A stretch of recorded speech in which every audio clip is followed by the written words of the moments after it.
तो hello everyone, welcome back to my channel. दोस्तों, आज हम लोग जो है बात करने वाले हैं एक जो है बहुत इंपॉर्टेंट शिक्षक भर्ती के बारे में। ठीक है, यहाँ पर देख सकते हैं आप लोग, ये जो है ग्रामीण टीचर भर्ती 2024 के बारे में। ठीक है, इसकी देखिए, इसकी जो है संपूर्ण जानकारी आपको हम देने वाले हैं। ठीक है, तो वीडियो को जो है ध्यान से देखिएगा और पूरा देखिएगा। ये बहुत ही जो है इंपॉर्टेंट वीडियो है आपके लिए। यहाँ पर देखिए जो है लिखा हुआ है कोई परीक्षा नहीं। ठीक है, इसके लिए जो है कोई परीक्षा नहीं होगा, क्योंकि ये जो है आपका जो सर्व शिक्षा अभियान जो कि जो है चलाया गया था छोटे बच्चों को पढ़ाने के लिए निःशुल्क शिक्षा के अंतर्गत ये जो है भर्ती होने वाली है। इसमें जो है कोई भी परीक्षा नहीं होगा, ये जो है मेरिट के आधार पर ये भर्ती होगी। कक्षा 1 से 5 तक पढ़ाना होगा। ठीक है, कक्षा 1 से 5 तक यानी कि प्राइमरी वालों के लिए। ठीक है, इसमें जो है आपका बीएड वाले भी अप्लाई कर सकते हैं और जो है डीएलएड वाले भी अप्लाई कर सकते हैं। ठीक है, और इसमें देखिए कुल रिक्त पद कितने हैं, तो 88,000 है। ठीक है, 88,000 यानी कि 88,000 बहुत ही ज़्यादा पद होता है। और इसमें देखिए 20 अक्टूबर 2024 से पहले आवेदन करें, लेकिन 20 अक्टूबर के पहले जो है इसमें दिया हुआ है, लेकिन ये डेट जो है आगे भी बढ़ेगा। ठीक है, कोई भी देखिए एग्जाम फॉर्म आता है तो जब जल्दी फॉर्म के लिए जो है डेट आपका हो जाता है, तो अभी तो जो है 20 अक्टूबर तक दिया हुआ है। ठीक है, लेकिन ये 20 अक्टूबर तक नहीं है, ये अभी, क्योंकि अभी ये फॉर्म आया ही नहीं है। ठीक है, ये एक्सपेक्टेड मतलब डेट है कि 20 अक्टूबर तक जो है भरा जा सकता है। ठीक है, 20 अक्टूबर से पहले तक, लेकिन अभी तक आया नहीं है तो इसमें जो है लेट भी थोड़ा होगा। ठीक है, इसके बारे में देखिए जान लेते हैं कि सर्व शिक्षा अभियान 2024 ऑनलाइन आवेदन की प्रक्रिया शुरू, और पात्रता भी देखेंगे कि पात्रता यानी कि कौन कौन से लोग अप्लाई कर सकते हैं और ये इसको जो है कैसे अप्लाई करना है ये जानना है। तो देखिए पूरा प्रक्रिया मैं आपको समझाता हूँ। देखिए लिखा हुआ है सर्व शिक्षा अभियान भर्ती 2024। ठीक है, सर्व शिक्षा अभियान यानी कि एसएसए भारत सरकार का एक प्रमुख कार्यक्रम है जो देश के सभी बच्चों में गुणवत्तापूर्ण प्राथमिक शिक्षा प्रदान करने के लिए चलाया जा रहा है। ठीक है, आप लोगों को पता है कि सर्व शिक्षा अभियान के अंतर्गत जो है आपका 6 से 14 वर्ष के जो आयु के जो बच्चे हैं, सभी बच्चों को जो है निःशुल्क और अनिवार्य शिक्षा प्रदान कराना होता है। ठीक है, इसी कड़ी में सरकार द्वारा सर्व शिक्षा अभियान भर्ती 2024 की घोषणा की गई है।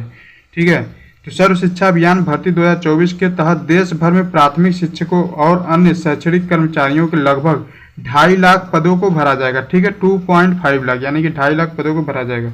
यह भर्ती न केवल शिक्षा में रोजगार के अवसर प्रदान करेगी, बल्कि देश के शैक्षिक ढांचे को भी मजबूत करेगी। ठीक है, अब देखिए इस लेख में हम जो है जानेंगे इसके बारे में, जो पूरी जानकारी की इसमें कौन कौन से लोग फॉर्म भर सकते हैं, बीएड वाले भर सकते हैं या फिर डीएलएड वाले। ठीक है, तो नीचे आप लोग हम जो है देखते हैं। यहाँ पर देखिए ये जो है दिया हुआ है कि सर्व शिक्षा अभियान भर्ती 2024 का अवलोकन। ठीक है, भर्ती का नाम है सर्व शिक्षा अभियान भर्ती 2024। आयोजक शिक्षा मंत्रालय भारत सरकार द्वारा। और कुल रिक्तियां कितने कुल पद हैं, तो कुल जो है 2.5 लाख पद है, 2.5 लाख। पद का नाम क्या है, तो प्राथमिक शिक्षक, लैब टेक्नीशियन, इसमें जो है बहुत सारे पद हैं। ठीक है, प्राथमिक शिक्षक का भी है, लैब टेक्नीशियन का भी, कंप्यूटर शिक्षक का, चपरासी का और कार्यालय कर्मचारी का। ठीक है, आवेदन की प्रक्रिया आपका जो है ऑनलाइन होगा। ऑनलाइन जैसे आवेदन होता है, ऑनलाइन फॉर्म भरा जाता है, वैसे ही होगा। ठीक है, तो अगर आप चैनल पर पहली बार आए तो चैनल को सब्सक्राइब करके बेल आइकन को प्रेस करिए, क्योंकि जैसे ही ये फॉर्म आएगा हम आपको जो है आपको जानकारी तुरंत ही प्रोवाइड करा देंगे। ठीक है, आवेदन शुरू जो है होगा जब से, तो आपको जो है तुरंत ही इस चैनल के माध्यम से पता चल जाएगा। ठीक है, आयु सीमा की बात करें तो ये जो है 18 से 40 वर्ष के अंतर्गत जो है 18 से 40 वर्ष के जितने भी लोग हैं वो जो है इसको अप्लाई कर सकते हैं। अब जो है सर्व शिक्षा अभियान भर्ती 2024 के लिए कुछ पात्रता मानदंड देख लेते हैं।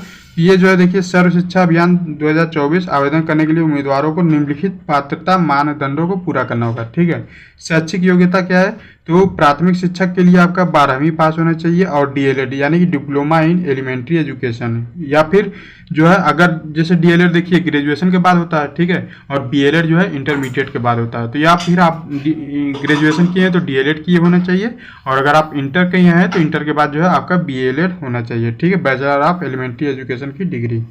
ठीक है, लैब टेक्नीशियन के लिए किसी भी विषय में स्नातक डिग्री होनी चाहिए। ठीक है, उसके बाद कंप्यूटर शिक्षक के लिए 12वीं पास और कंप्यूटर एप्लीकेशन में डिप्लोमा। ठीक है, और चपरासी के लिए 8वीं पास योग्यता होनी चाहिए, और कार्यालय कर्मचारी के लिए ये जो है या आप 10वीं है या फिर 12वीं पास की हैं तो आप जो है इसके लिए एलिजिबल हैं। आयु सीमा की बात करें तो आयु सीमा देखिए हमने आपको बताया कि न्यूनतम 18 वर्ष और अधिकतम जो है 40 वर्ष होनी चाहिए।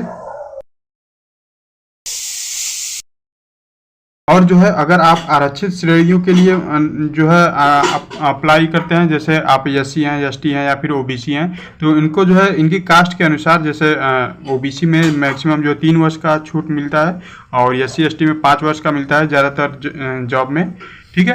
तो उस हिसाब से आपको जो है जब वो पूरा नोटिफिकेशन आ जाएगा तो मैं आपको जो है पूरा डिटेल में समझा दूंगा, ठीक है। राष्ट्रीयता, आवेदक को भारत का नागरिक होना चाहिए, नहीं कि भारत का ही जो है नागरिक होना चाहिए आपको, ठीक है। सर्व शिक्षा अभियान भर्ती 2024 के लिए रिक्त पदों का जो विवरण है, देखिए इस भर्ती अभियान के तहत विभिन्न पदों के लिए कुछ 2.5 लाख रिक्तियां हैं, जिनमें कौन कौन से शामिल है आइए आपको जो है डिटेल में बताते हैं। इसमें देखिए जो प्राथमिक शिक्षा के वह जो है 1,80,000 पद है और लैब टेक्नीशियन के लिए 20,000 पद है, कंप्यूटर शिक्षक के लिए 25,000 पद हैं और चपरासी के लिए कुल जो है 15,000 पद हैं, ठीक है। अगर कार्यालय कर्मचारी की बात करें तो ये जो है कुल 10,000 पद है, ठीक है। सर्व शिक्षा अभियान भर्ती 2024 के लिए आवेदन जो शुल्क है वो जो है कितना लगेगा, तो देखिए यहाँ पर जो है देख सकते हैं, ये जो है आपका, अगर आप अन्य रिजर्व यानी कि सामान्य कैटेगरी से है तो 980 रुपया लगेगा, अन्य पिछड़ा वर्ग यानी कि ओबीसी से है तो 980 रुपया लगेगा, ठीक है। ईडब्ल्यूएस कैटेगरी से है तो भी आपका जो है 980 रुपया लगेगा।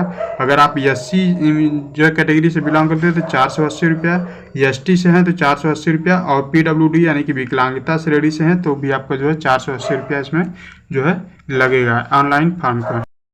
ये जो फॉर्म है, ये पेमेंट है, ये आप यूपीआई या फिर जो है online debit card, credit card या फिर नेट बैंकिंग किसी के भी जरिए कर सकते हैं अगर आप फॉर्म भरवा रहे हैं तो। अब ये इसका जो ऑनलाइन फॉर्म का प्रोसेस है, देखिए जान लेते हैं क्या है। तो देखिए ऑनलाइन आवेदन की प्रक्रिया, सबसे पहले जो है आपको उम्मीदवार को सर्व शिक्षा अभियान के आधिकारिक यानी कि ऑफिशियल वेबसाइट पर जाना होगा। होम पेज पर एसएसए मतलब कि सर्व शिक्षा अभियान रिक्रूटमेंट 2024, ठीक है, की अधिसूचना पर लिंक पर क्लिक करना होगा। उसके बाद नए उम्मीदवार हैं तो न्यू रजिस्ट्रेशन पर क्लिक करना होगा, ठीक है। फिर जो पंजीकरण फॉर्म में अपना नाम, जन्मतिथि, ईमेल आईडी और मोबाइल नंबर, ये सब जानकारी जो है भरनी होगी आपको, ठीक है। उसके बाद जो पंजीकरण खुलने के बाद जो है आपको यूजर आईडी और पासवर्ड बनाना पड़ेगा, ठीक है। एक यूजर आईडी और पासवर्ड आपको बनाना पड़ेगा। फिर उसके बाद जो है आप जब यूजर आईडी और पासवर्ड बना लेंगे तो उसके बाद जो है अप्लाई ऑनलाइन, ठीक है, या फिर ऑनलाइन एप्लीकेशन फॉर्म पर क्लिक करना होगा। उसके बाद जो है आवेदन फॉर्म में अपना नाम, पता, जन्मतिथि, ठीक है, जेंडर वगैरह सब कुछ डिटेल में भरेंगे। अपनी शैक्षिक योग्यता और अनुभव भरेंगे, जैसे कि अगर आप बीएलएड किए हैं तो बीएलएड भरेंगे, हाई स्कूल, इंटर का, ग्रेजुएशन का, सब जो है नाम होता है ना, जैसे कितने में कितने नंबर पाए हैं, कौन से विषय में से आप जो है ग्रेजुएशन किए हैं, ठीक है। तो ये सब चीज़ें भरेंगे। आप बीए किए हैं या फिर बीएससी किए हैं या फिर बीकॉम किए हैं, ठीक है। उसके बाद जो है जिस पद पर आवेदन करना चाहते हैं उसका चयन करेंगे। आप लैब टेक्नीशियन के लिए जो है अप्लाई कर रहे हैं या फिर टीचर के लिए अप्लाई कर रहे हैं। फिर जो है पासपोर्ट साइज का फोटो और सिग्नेचर स्कैन करेंगे, ठीक है।